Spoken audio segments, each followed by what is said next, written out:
Let's get into a full preview of the Final Four here and kind of break it down. So let's start with that Kansas and Villanova matchup. I want to know, Fancy, I'm assuming you think that the key individual matchup there is going to be whoever guard, like who you put Brandon Slater on. Because honestly, I think that in those three spots, the 2, 3, 4, Kansas and Villanova both match up so well. To me, the key battle is going to end up being what you do at the point. Who does Kansas put on Colin Gillespie? Are you going to trust DeJuan Harris there? He's a little small. Gillespie can overwhelm some of these smaller defenders. Are you going to put Remy Martin on him? I don't think that will work out well. So that, to me, that's where the key matchup is. It's not the 2, 3, 4 spots. Because look, Caleb Daniels, Jermaine Samuels, Brandon Slater, those dudes are so old, strong, and tough. You could put them on anybody, 2, 3, 4, and I would feel pretty good about that matchup. Yeah, Slater's got to play confidently on the offensive end of the floor. He was a little bit tight over the weekend, so that's one thing. I do think that Daniels' scoring punch needs to be on point.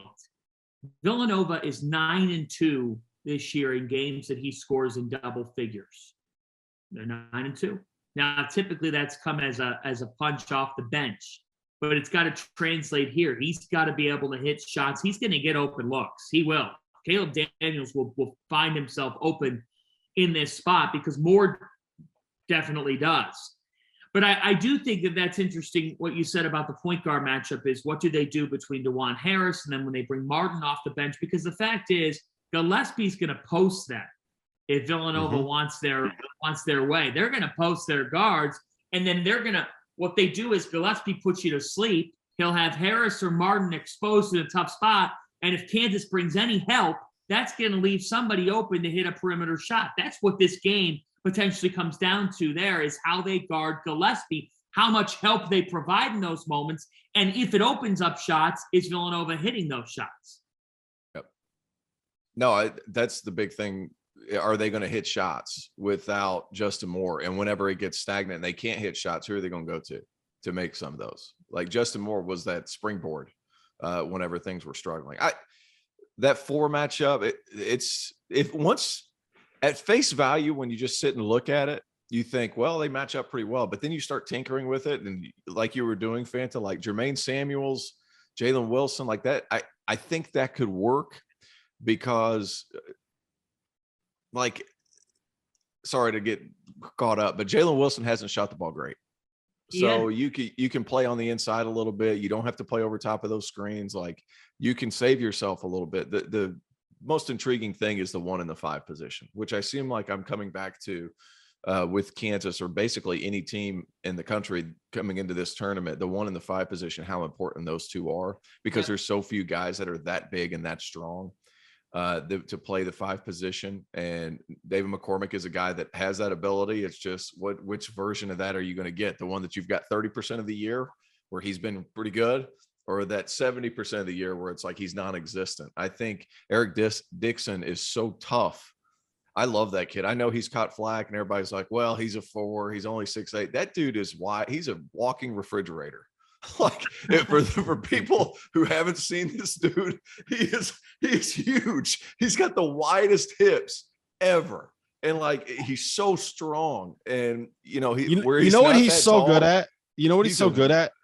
Like those guys are just so good at just sitting there, putting their chest out, letting you hit them as hard as you can in the chest and not moving. It's unbelievable. Like Samuels does it too. Caleb Daniels does it too. Like they just stand there and you cannot move. You could hit him with a fucking Mack truck and those guys are not going anywhere. He's a vending machine with legs. Like that guy, like he's so strong. Like, and they were like, and I think that's going to be the interesting one because Bill Self can get those guys post touches, but Eric Dixon never stops working. Never stops working. The more I think about it, the more I want to say, hey guys, I know Justin Moore's out. Villanova's going to win this game. I'm so close to saying that because like they still match up well. They're still going to play slow offensively, which will give them a breather to guard on the other end. And who's going to hit shots? If Villanova hits shots, they can still very much win this game. Justin Moore's a huge loss, but Villanova can still very much win this game. Yeah, I don't know if I'm ready to spread. Do we have the spread? 4.5. Bet Rivers is 4.5. And what I was about to say is I don't know if I'm ready to go all in on Villanova winning this game, but I will absolutely. I'm fully making this up as I'm going along right now. Like I'm sitting here thinking, like everything you guys are saying, I'm internalizing. It's like a lazy Susan. It'll eventually catch up, and then it'll come out of my mouth. But like Villanova, man, they just work. They just work. I think Kansas probably ends up winning, but I will be on. My money will be invested on Villanova plus 4.5 to cover, because look, it's going to be in the 50s. It's going to be low scoring. Villanova's they're not going to beat themselves. They're not going to turn the ball over. They're not going to give up offensive rebounds. You're not going to get a ton of layups. You're going to have a nightmare trying to run offense, and they're going to do just enough to keep it close. I think honestly, what it's going to come down to is whether or not it's close enough that Kansas has to get fouled down the stretch. I think is what it's going to end up being. But all right, Fanta, give me your official prediction on this on that side of the Final Four. You got to lock it in. Yeah, officially, I'll go with Kansas in this game. I just think that they have more scoring prowess as the game goes on. And if they can find a way in a 4-minute segment to get some sort of burst offensively that's created by their defense. Here's the thing. But Villanova doesn't turn the ball over. Sorry to interrupt you. Like, that's the thing. Like, you're not getting easy looks. Yeah, but I think at some point, without more, I think that Kansas can do some things defensively that leave Villanova in a tougher position unless Slater turns it on offensively. If Slater gets going, like that's the thing. When you lose someone, it's not about Daniels increasing his scoring. Daniels is what he is.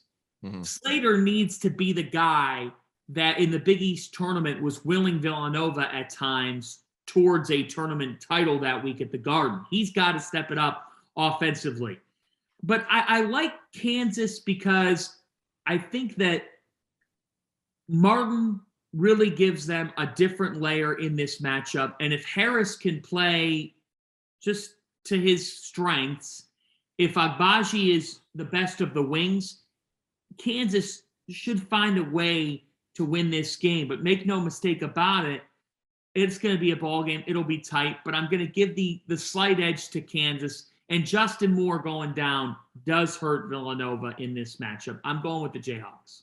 Yeah, I think I'd take Kansas to win too, but I'll be on Villanova to cover. What do you got, T.O.? I'm with it. Remy Martin being an explosive punch off the bench, like he provides a level of speed that without, I'm not sure even with Justin Moore, they have that ability to match his speed just with the basketball. If he's able to give him some scoring punch whenever things stagnate, and they will, because Villanova plays so slow, it'll stagnate at times. But I think Kansas ends up winning, and I think Remy gets 12 to 16 points. If he explodes for more than that, I think he could be double figures, just because I think Justin Moore means so much. But we'll see how that proceeds. But I think Kansas wins. Mm-hmm. All right, let's get to the other game in the Final Four. It's Duke, North Carolina. They played a bunch. We've seen this matchup play out before. I know they've never played in the tournament, but are we really going to be that excited about this rivalry? About the potential for potential for North Carolina to once again play the spoiler? Is it really that big of a deal, Fanta? Do you really care all that much about Duke, North Carolina? Are you kidding me? I am beyond pumped for this matchup. I cannot wait for this showdown. Somebody tweeted yesterday, and I got into a bit of an argument with them, that this is a ZZZZZ Final Four, and it reminds me of the college football playoff. Get out of here with that garbage. That's not what this is. We've had recent national champions like Virginia, Baylor, Villanova, others. Stop it. Stop it right now. You want to know why that's so dumb? Here's why that's so dumb. In order to get to this point, right, we had to have North Carolina beat St. Peter's. We had to have Kansas beat Miami. We had Providence in the mix for potentially winning this. We had Houston in the mix for potentially winning this. Arkansas and Texas Tech were in the Sweet 16, right? You look those people in the eye and you say, you shut your mouth when you're talking to me. Shut your mouth when you're talking to us. You shut your mouth when you're talking. Go ahead, this was the best tournament. This was the best tournament in forever. It was unbelievable.